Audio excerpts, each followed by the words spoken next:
welcome to Sweet Tomato Vine Homestead. I'm Linda. Today we are starting our tomato seeds, y'all. We are going to finally plant some tomato seedlings. I got my trays right here.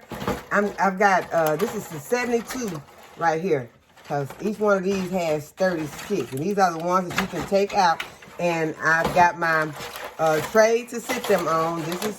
This doesn't have any holes in it, so this will be what they will drain into, because these does have holes in it. So I have them sitting on some butcher paper to try to protect my table today, because I'm kind of making a mess today. And I have my soil right here that I've already gotten moist. So we are ready, and we got the seeds, y'all.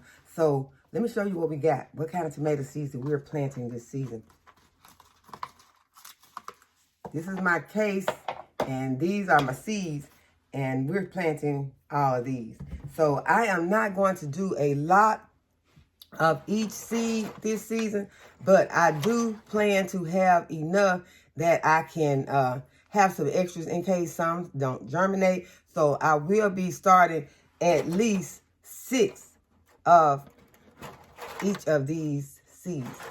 So what I have here, I have my Sun Gold. Most of these don't have pictures. If they have pictures, I'll show them to you. But I have my Sun Gold tomato, and that is always a staple in my garden. I will try to always plant Sun Gold because it is a cherry tomato. It is so delicious. It is a nice snacking tomato. If you're just walking through the garden, to eat that is a treat. This one is the Amethyst Cream tomato. It's a cherry tomato. I'll be planting that. Then I have my Sweet 100s. I will be planting those. I also have, this is my beefsteak tomato. So we'll be planting some of those. Then we're definitely going to be planting our Paul Robeson. I don't know if I'm going to plant them from this packet or from another packet, because I do have some new Paul Robeson tomato seeds, and I've had these for a few years now, and I really want to use some fresh seeds. I want to make sure that I get good germination, but we'll think about that as we go on. But this one is the Aunt Ruby's German Green, and there's no picture on here of that, but I planted the Aunt Ruby's German Green for the first time last season, and it was one of those tomatoes that it looks green when it's ripe, and so it was a hard tomato to distinguish when it's ready. So I'm going to plant it again. I started during the season. I had decided I might not plant it again. I'm going to give it another try and see if, because it wasn't the tomato's fault. It was my fault. I just was having a problem telling when the tomato was ready. And so I'm going to give it another try and see if, I like it. Okay, so this one is the Dr. Witch's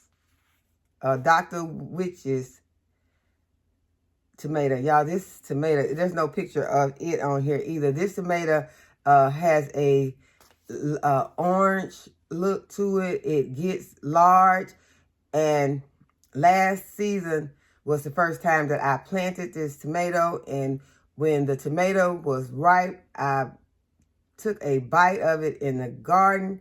And seriously, y'all, I wanted to go somewhere and hide. I don't know why I felt like I needed to hide. It was the only one. And, we always share stuff out of the garden when we have, because we all love tomatoes.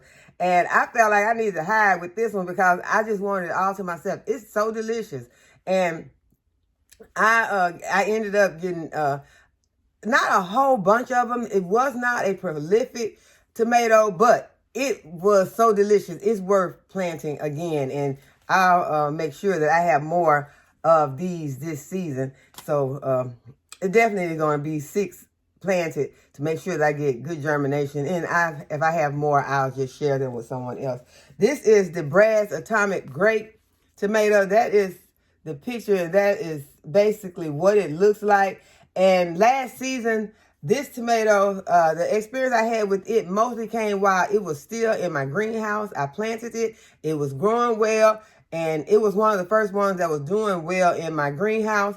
And the thing is, once I ate it. It never seemed like it was ripe enough to me. But what it is, it has a very thick skin on it. So I am going to give it another try also. I had said that I might not plant it again, but I am going to go ahead. I'm going to give it another chance to see if I like it. I don't think there's anything wrong with the tomato. It's just a thick skinned tomato, and puts me in the mind of when you're eating like a Granny Smith apple. I don't know why that comes to mind, but it's like, it's one of those that you're not just going to go in and you're just going to eat it fast. You're going to sit there and just, make, reminds me of a pickle also. Kind of eat it slowly. So, and it wasn't sour.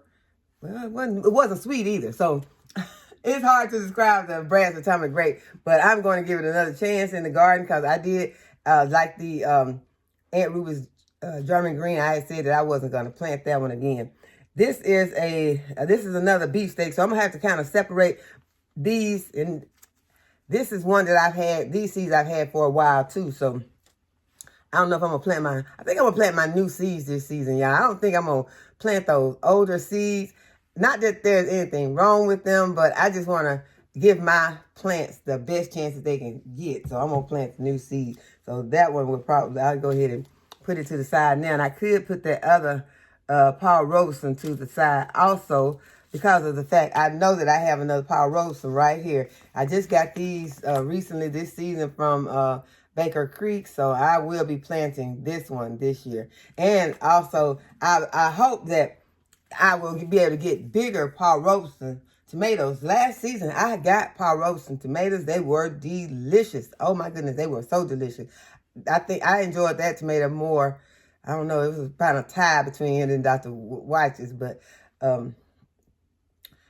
it is a delicious tomato, y'all.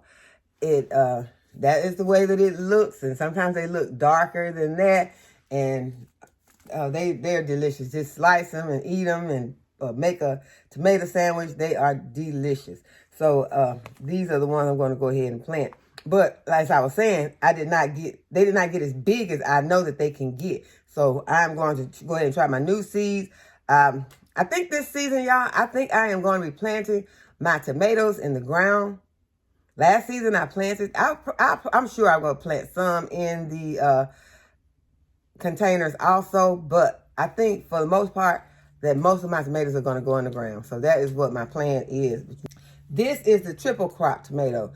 And the triple crop tomato did very, very good last year. It is a indeterminate, and it just climbs. It goes everywhere. It is one of those. And for you all that are new, my new gardeners, indeterminate are the tomatoes that there's no set size that they're going to get. There's no stopping point to them. They just climb, and grow. The determinate tomatoes are the ones that will get to a certain point, and that is as big as they're going to get. So those are the types of tomatoes that I have. I have some indeterminate and I have some determinate, but that triple crop is one that it loves to grow. This next one is the currant yellow. I'm only going to do a couple of these. Last season, they did not do well at all, so we're going to just do a couple of those this year, just to give them another chance in the garden. And I think that this is where I'm getting. I have a lot of these large red cherry tomatoes. I'm going to just plant one. I'm going to plant this large. That's one that I got from the Dollar Tree. Got that from the Dollar Tree. So I got some extra seeds of that. Then I am doing tomatillos. So I got tomatillos in here with the tomatoes.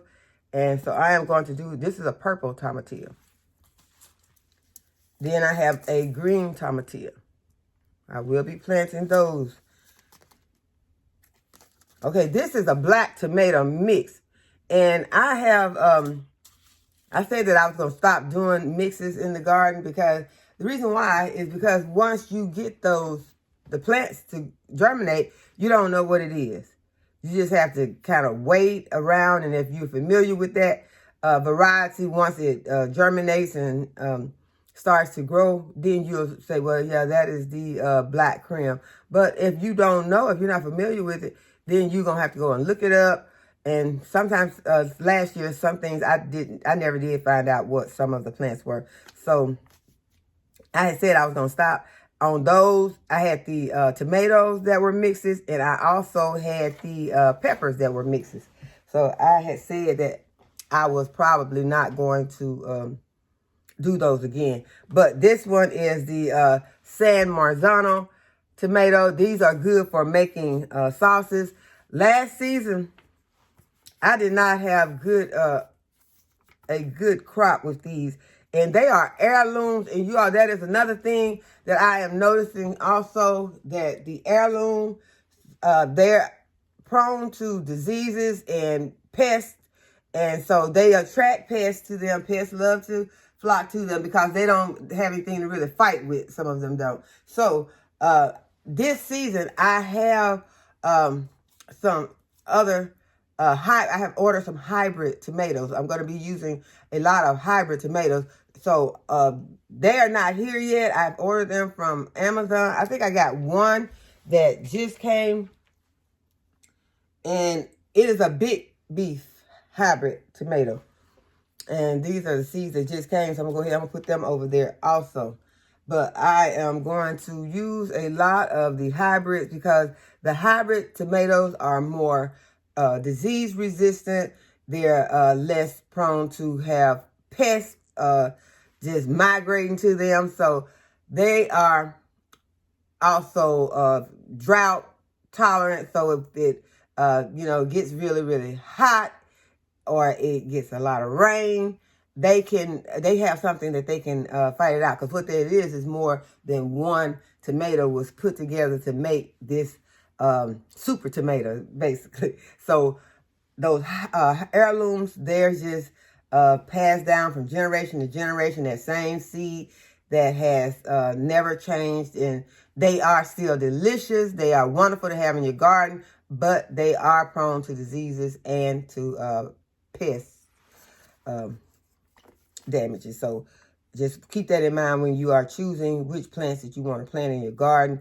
And some of these are, like I said, these heirlooms are so delicious that you got to have them, regardless if, the pest's going to come to them. You just got to have them for whatever time that you can have them. If you know that the diseases are going to sooner or later take them out, that they're going to be cat-faced because they have these, they get all these fasciated blooms on them, then you know that just means that the blooms grow together and they fuse together. And then when the tomato forms, it looks really horrible sometimes. You'll see those tomatoes that all knotted up and they just look horrible. And sometimes you can't get any flesh out of those tomatoes. It's just a lot of fibrous material. So you have to just kind of cut it out. So if you plant your heirlooms, you can just be on lookout for those things and don't get all excited about it. And don't get worried about it. Just toss that one out and just wait on that one or that two tomatoes that you're going to have that are going to be awesome. So hopefully more than one or two, but they are some wonderful tomatoes, those heirlooms. This one is, I think this one is this is the paint, no, this is the bumblebee, artesian bumblebee. And there's no picture on there. I will be planting that one again. Then this is the Black Beauty tomato. This is the really what I wanted out of that mix. So I'm still debating whether I'm going to plant the mix, and I'll make sure I have some seeds in here. But the Black Beauty is a delicious, I will have to be planting that because this one is empty. I don't have anything in this one. So I'm going to throw that pack out. But, so I still have to plant some of those out of the seed mix unless I want to go in and purchase some more seeds. And these are the blueberry tomatoes. So we will be planting those in the garden. This is another pack of San Marzano. So I'm just going to put them over here because I did not check the San Marzano package to see if they were actually having some seeds in them. So just in case they do not, I will have some extra seed Here's another pack that does not have any seeds in it. And this was the Painted Lady. So y'all, I got to look at my package and make sure that I have seeds in these packets, because some reason I put some of these packets back in here. So I went and found my San Marzano, the other package, to see if there are, yeah, so I have some seeds in here. I'm gonna have to mix up me a tea, y'all, because I'm feeling like I'm getting an allergy. I'm not anything serious, but my nose keep itching. So I am going to do this Abe Lincoln tomato. I did this one last season. It was one that grew very good for me. The Abe Lincoln put out a lot of tomatoes. Yeah, okay, I was fixing to say, okay, Abe Lincoln was good. Yes, it was. But y'all, this was my earliest tomato, and this was my this was the most beautiful tomato that I had in the garden last year. And this is the early girl tomato. This was the first tomato that came up. It was early girl. So I will be planting early girl in the garden this year. And this is another red cherry tomato. So I'll plant it, because this one is a new one that I have never planted before. And this is called the mortgage lifter. So I'm going to plant this one. Then I have some German tomatoes. I have two that says German tomato. One says German tomato and one says German Johnson tomato. So I am going to plant both of those probably together. Then I have the mushroom basket tomato. I ordered this one. I want to try it out. And ordered it from Baker's Creek. So I want to try that one. And this one is the Cherokee Purple. They don't have any pictures. This is let's see, I just wrote heirloom on it. Oh, the Costoluto Genovese. I planted that one last year. As I said, those heirlooms have a tendency to be diseased. That one kind of fizzed out really, really early in the season. I didn't get many tomatoes from it, but the ones that I got, they were tasty. And then this one. Okay. Oh, this is the super sauce tomato. It's one of those tomatoes that I could make my sauces, because all of these tomatoes, you can make a sauce with them, but you're not going to get that meaty tomato that is going to go ahead and you cook them down and then they make a nice sauce. A lot of those tomatoes will be very watery, and you'll have to constantly be pouring the water off that sauce. You want that sauce to bind to your spaghetti or whatever it is, your stews. So this one hopefully is going to be that tomato for me. So I am going to get busy planting these. I have to make labels also. But first, we're going to go ahead and we're going to get our soil put in here. And y'all, I know this may seem like, okay, you're doing a lot to get those tomatoes started. A lot of people feel like, well, I already know this. But lately, I've been having a lot of new gardeners on my channel. And I am enjoying the questions. I am enjoying just being able to share the whatever little knowledge that I have about these different subjects with my new gardeners. And I want to encourage my new gardeners to let's go forth this season, and don't worry about the fact that you're new. Just worry about that there is so much information out here that will help you to on your journey to go ahead and get your garden started. It does not have to be hard. It does not have to be complex. It can be easy. You can go ahead and get started right now. Don't worry about saying, well, I'll do it next season. Let's go ahead and get this started right now. So let's get started. I'm going to put these soil into this container, and then we'll go from there. Okay, so first thing that I want to tell you about the soil is that you want to start with a good soil. You can start with a potting mix. If you start with a potting mix that has a lot of sticks in it, you want to go ahead and get those out. But you want to start with your soil moist, and you just want to put it in. You want it where it can make a ball, but it's not dripping wet. Okay, so I just wanted to make sure that I told you all that. And now we're going to go ahead and get it started.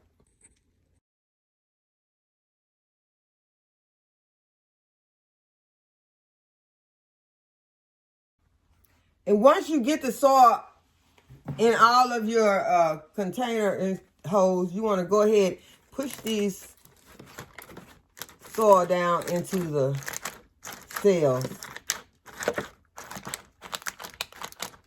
Because what you're doing here is you're making a foundation for your seeds. You don't want to put the seeds in there and you have not pushed the soil down into the cell, because if you do, that seed is going to just go to the bottom. So you're going to put this soil in to the cells. Then you're going to push those cells down. Push the soil down into the cells. Give it a solid base. And once you get all of them done, then you can go back. You can smooth your remaining soil on the top to finish filling up. Because after you push it down, you'll realize that it really was not full.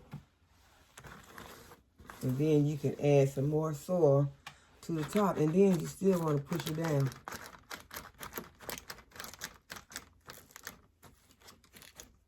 Y'all have used these trays for several years.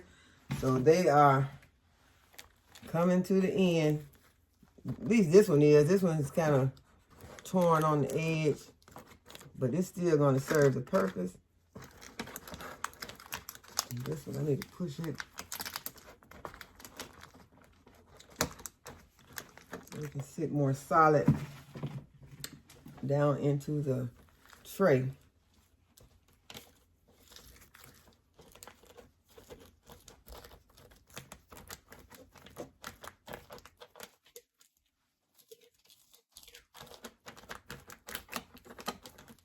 You don't want to overfill these containers, but you do want to make sure that you have enough soil in here, because these tomatoes are going to grow fast.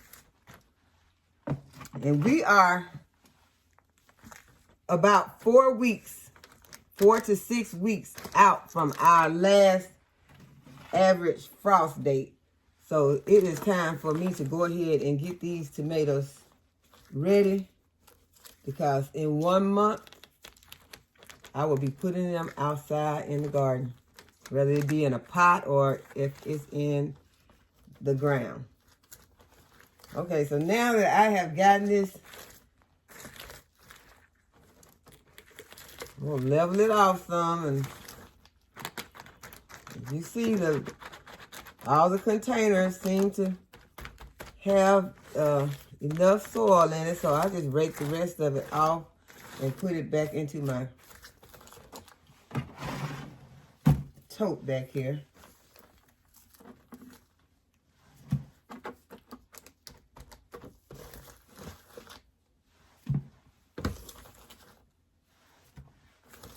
Y'all, these tomato seeds are tiny. All of the tomato seeds are very tiny. So you don't have to worry about really putting these tomato seeds deep into this. You can just make a little indent. Seeding sticks, go ahead and get those sticks out, because they can hinder your seeds germination. So now that I've got that all leveled off, go ahead and get a little of this soil put back in here. Now it's time for us to put the seeds in.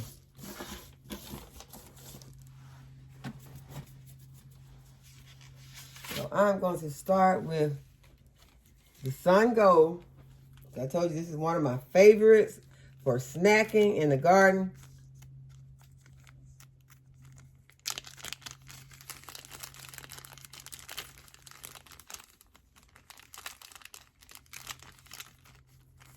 You have to be careful with your seeds, because you don't want to get those seeds wet, moist, or anything like that. You don't want to get any soil into your packets, so you have to be careful. So, as I said, I'm going to do 6. I could do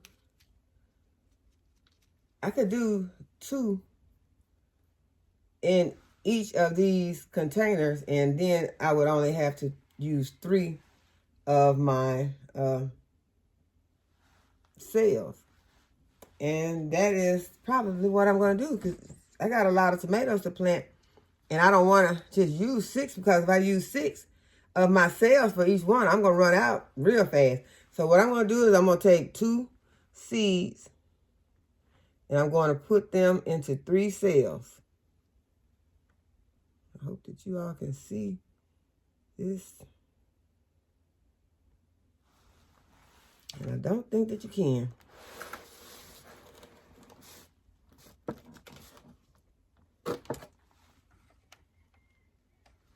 Okay, I put 2 there, and I put 1 here. So now there's another one right there. And then I'm going to put 1,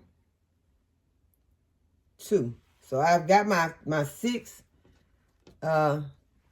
plants planted. My 6 seeds planted. And I am going to go ahead and make my label.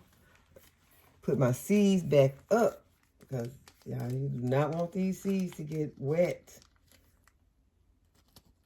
or waste out anything. So have a spot that you are putting those seeds while you are getting ready. And that is my sun gold.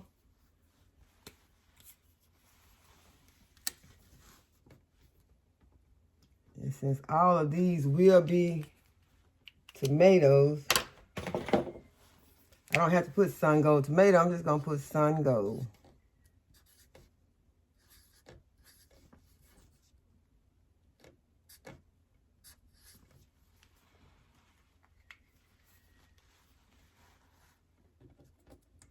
Only problem with that, I'm going to have to put sun gold. I'm going to have to do 3. I'm going to have to put 3 labels so that I will know. I can't put sun gold in just this one. I got to put sun gold in all 3 spaces. So I just realized that. So I'm going to make my other 2 labels. Now I can go ahead and date it. Today is the 19th.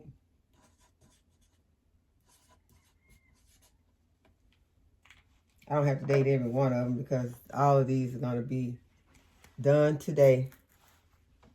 So now that I have my sun gold tomatoes planted right here, I can just give it just a little tap to get. I want to make sure I don't bring the tomato with me, the seed with me after I tap it. You can take the end of a pen, something that you can see that if you pull your seed out. So I'm just going to push it into the soil.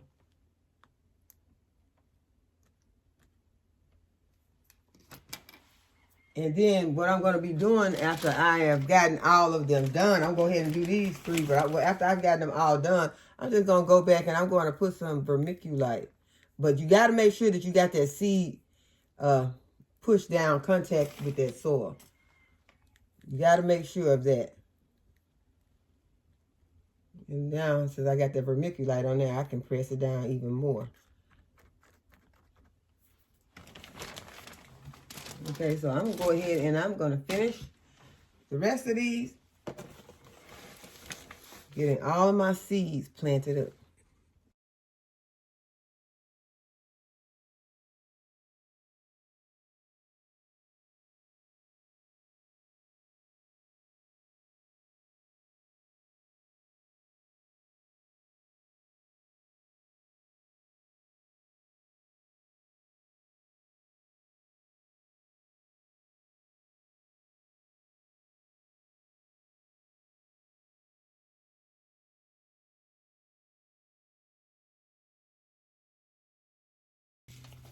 Okay, I want to show you all some seeds that are a little bit different. These are my early girl seeds that I showed you earlier, but they are some pelleted seeds. So I want to show you all who may have never seen what pelleted seeds look like. And pelleted seeds are just seeds that have a clay coating on them. And the coating is not going to do anything but help you to know where you're putting those seeds. So whenever I plant these seeds into this tray, like I told you, the tomato seeds are all very tiny. They have put this clay coating on them so that I can see exactly where I'm placing those seeds, and it just makes it easier. So if you are, know somewhere that you can get pelleted seeds, they are a good thing to have, especially on very tiny seeds like carrots, tomatoes, and your brassicas. So I just want to show you all that, and then I can easily just I push them down into the soil to make that contact, and then I can cover them a little bit, and then I can put the vermiculite on top, and the vermiculite is going to help to keep the gnats away, and it will also help to keep the green algae from growing on top of your containers when you have your seedlings out, because that is one thing that usually happens if you don't have any vermiculite on. You will notice that you start getting that green growth of algae on top of your seedlings. So we want to try to keep that down as much as we possibly can.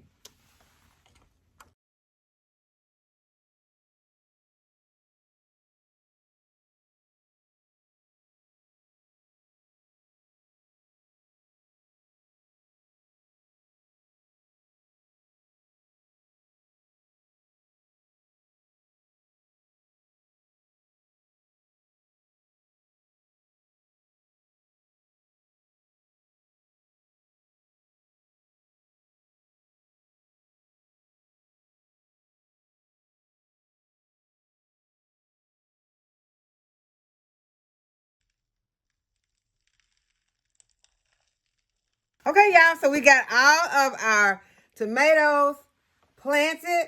And this last row, I decided to do all with the super soft tomatoes so that I can have a lot of tomatoes to do my canning with.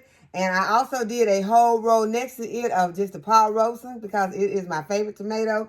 I had some extra space. And I will be doing another tray of tomatoes because, as I told you, I have some more hybrid tomatoes that I have ordered and have not made it here yet. So I will be doing some more of those. But now we're going to take these to where they'll be sitting for the next few weeks.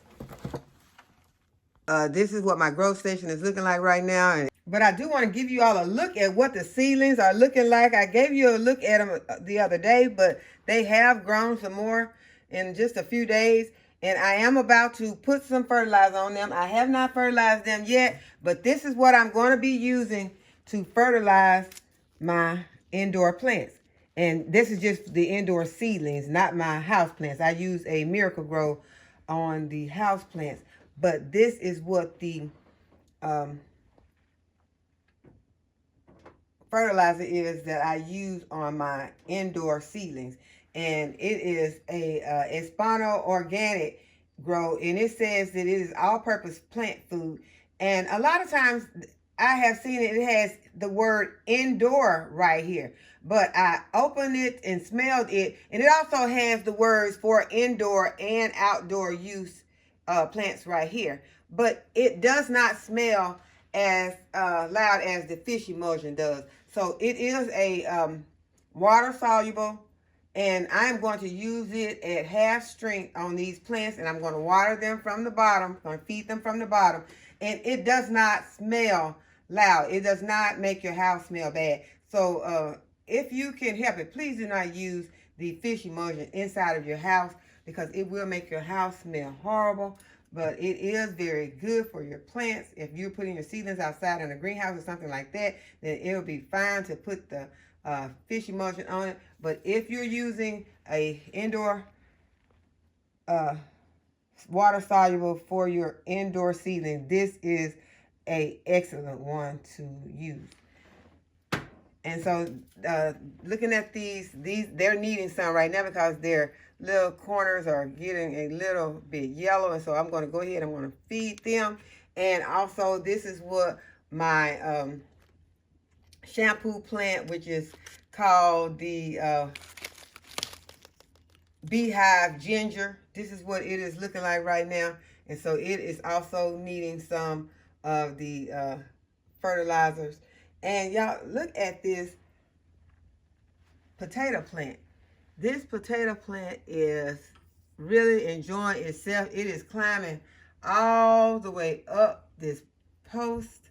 It is all the way up here. So I am going to have to go ahead and pull these vines off of the plant and put them in some water, because they are having so much fun down here in this container. And as you know, I also had one that I had in the water. I took it out of the water because the bottom of it was rotting, and I cut it in half, and I put it into this container with this other potato. So I've got 2 potatoes in here. This is just a half a piece, but it was doing well at the top, but the bottom was rotting. So it makes me think that I should probably just be using this method instead of using the jar, using the glass jar with the water in it. And I know we've used that for years. I remember seeing my grandmother and my mother, they used that, but I am liking mine better in the container with the soil, and it just grows so much better. I mean, this thing is having fun. It is growing all up on my windowsill. So I am enjoying just watching it, but I am going to take it and put it in, take some of the vines and put them into a jar. Look how it's growing. All of that is a plant. Look like a cord or something, but all that is a plant. This tomato vine. So I am enjoying watching it. I just might let some of these just grow year round, just in the house, just to enjoy them. But you all look, this is my horseradish. See if I can zoom in on the horseradish. That's the horseradish right there. And the horseradish is beginning to get some growth. It's showing growth on it. If I can, here it is right there. The horseradish has growth. And it is really some strong growth. So you all go ahead and get your horseradish planted, and it will grow forever, and you will have it for your fire cider and all kinds of other recipes.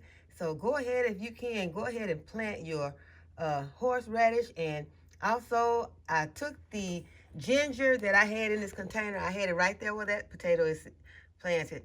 But the ginger had rotted in the container, so I have purchased some more ginger, and I will be restarting it. And that is what we do, you all. If something does not work the first time, do it again. Don't think that that's it. It's not over. It is not over. Plant it again. Do it again until you get the results that you are searching for. That is what the lavender is looking like right now. That's one of them. And so these plants they're wanting to grow, and I am enjoying watching them grow. This is the piece of the house plant that was broken, and I'm just going to bring it over here and hold it up so that you all can see that it is beginning to make a root. And so I'm excited about that. I'm excited about any of these plants that when they start growing, because that means that that's going to be another plant that I'm going to have. And once this one makes some good roots, I'm going to put it in a pot. I'm going to give you all another look at the cactus that I planted. And they are growing, so I am excited about those. I hope that they will continue to grow. I was thinking I should have put them in some sand, because if you all notice, read when you're doing your plants, some plants need sand. And I planted some potatoes yesterday, and those potatoes need to be planted in some sandy soil. So go ahead and get you a bag of sand. If you don't already have it, sand is very cheap. Just have it so whenever you get ready to plant something that says it needs sand, you can add that sand to your soil. But be sure that the plant that you are getting is sand for the garden. Do not get any sand that has chemicals in it, because there is some sand that is meant for construction, building. It is loaded with chemicals, so you do not want to get that. So the tomatoes are in the home that they're going to be in for a while. They're going to be sitting right here on this shelf. I just have this light on just to show you all. This light will be turned off immediately after I get it watered in. But I am going to water it in from the bottom.